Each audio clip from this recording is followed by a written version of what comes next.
মেয়েদের কোনো ইজ্জত নেই মাননীয় মুখ্যমন্ত্রীর কাছে। আমরা নির্যাতিতা ওনাদের কাছে, আমাদেরকে পায়ের জুতো করতে রেখে দিয়েছিলেন উনি। একদিনও যাননি আমাদের কষ্টের কথা শোনার জন্য, উনি যাননি।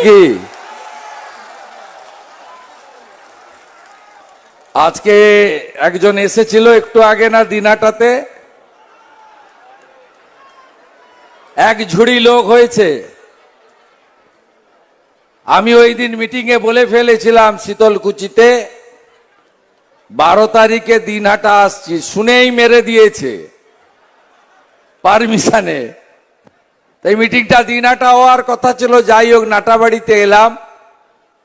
উনি কত বড় মাপের নেতা